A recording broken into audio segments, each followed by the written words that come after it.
So I'm assuming people who are watching this video know about the old Double Dragon arcade game from ages ago. If not, it's the one that looks like this.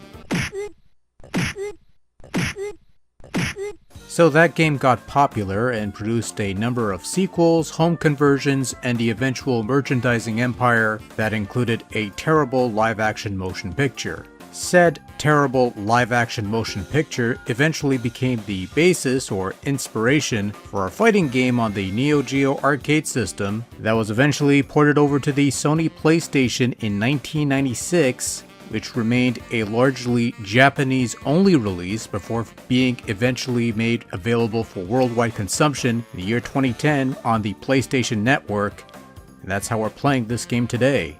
A rather pleasant surprise, since I wasn't even aware this was on the PSN on PS3, but there you go, you learn something new every day. Double Dragon gives you 10 playable characters to choose from, comprising Double Dragon mainstays such as Billy and Jimmy Lee, a Marion that actually punches back, a Bobo, and a bunch of other folks. You have 3 modes of play: Normal Mode, Overdrive Mode, and Tiny 3D Mode.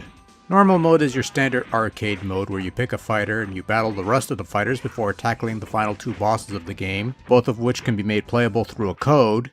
Overdrive Mode is the same arcade mode, but supposedly makes the game faster, but all I've seen are added screen effects whenever you execute a charge move, which we'll get into later.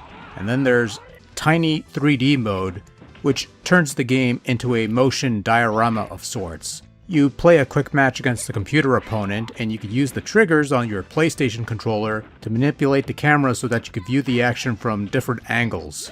It's a bit of a novelty feature, if nothing else. Double Dragon's gameplay is standard one-on-one fighting game fare. Whoever beats their opponent to a living pulp and drains them of health wins. Each fighter has the standard arsenal of a few special moves, a couple of which the game graciously tells you how to perform, which is nice of them, as well as a couple charge moves, or super moves as the cool kids call it. As you attack and land blows, your health meter will fill up with blue coloring, and once your remaining vitality turns blue, the less health you have, the more quicker you can turn that health blue. You're given a charge move to execute with a button command that is also graciously revealed to you at the start of the game, so you can't say that Double Dragon doesn't give you anything from the get-go. Beyond that, you could dash forward, dash backwards, double jump, and there's even air blocking. There's also a ground attack you can perform on downed opponents to add insult to injury. Control in Double Dragon is fairly standard, but not quite standard fare. You have 4 attack buttons of varying strength, but no specific punch or kick buttons. The attack varies depending on the character you play. So when it comes to doing special moves in Double Dragon, you execute the appropriate joystick motion, your usual fireball motions, your charge motions, the typical fighting game motions, and you press a button. And that's all there is to it. There's no specific button you have to press, you just press a button and you'll execute the move. Even the charge moves that requires you to press 2 buttons, while any 2 buttons will do, there are no specifics. It's a fairly simplistic control setup with no complicated input commands, so it's possible to pick up and play relatively easily. As stated, when picking a fighter, you're given a partial moves list for that fighter to get you started, with more waiting to be discovered. And I found controls in Double Dragon to be pretty responsive and tight, which is good for a game of fisticuffs based on proper inputs and timing. Now, even though I've never played the Neo Geo version, I have seen videos of it, and I've noticed there were elements in that version that didn't make the cut to the PlayStation version, such as the destructible levels that expanded beyond the initial area. Some levels had screens playing clips from the movie, some post-match shenanigans, and other bits and bolts that I might have missed. This version is more scaled back in terms of those details or features because I guess they needed the disk space for their diorama mode or something. I don't know, I haven't played the Neo Geo original upon which this is based, so I can't say I missed those features per se, but knowing what was missing from the other version didn't really detract from the overall gameplay, which was pretty decent and solidly done. Double Dragon sports some typically decent quality graphics that's almost on par with what you'd get on a typical Neo Geo fighting game of the time.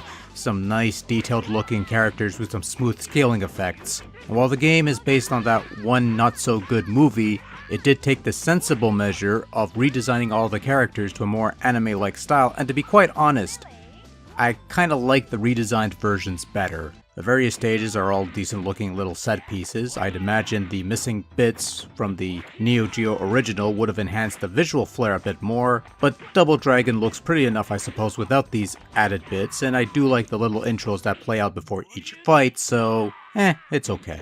Sound-wise, well, I'd be lying if I said I was thrilled with the audio in this PlayStation version of Double Dragon, since its soundtrack appears to be based on the arcade original tracks, not the jazzy Neo Geo CD soundtrack that featured the infamous BJ theme, as coined by a once prominent proprietor of an intergalactic space arcade that used to fly around these parts ages ago. Now that was a colossal letdown in my opinion, but setting aside my overall disappointment in what I feel is a major oversight on the part of the people responsible for this port, or maybe just a major over-exaggeration on my part, the audio quality in Double Dragon is not bad. You have the usual array of punching, kicking, crunching, smacking sound effects that sound crisp, the usual voice bites calling out moves in a less than intelligible manner, and some decent above average music tracks to complement the action. Really, the reaction would have been the same whether it was the arcade or remix tracks on hand here, so it's okay either way. Overall, Double Dragon on PlayStation is not that bad of a fighting game. It plays well enough, it has a couple interesting ideas that makes it somewhat noticeable, control setup makes it easy to learn and execute special moves, the challenge level is adequate for either novices or seasoned players, and presents the best possible chicken salad out of the mound of chicken dumplings that is the live-action motion picture this game is based upon.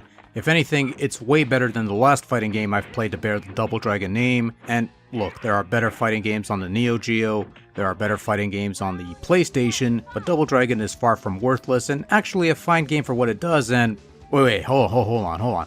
I could change the sprite size while I'm paused? Really?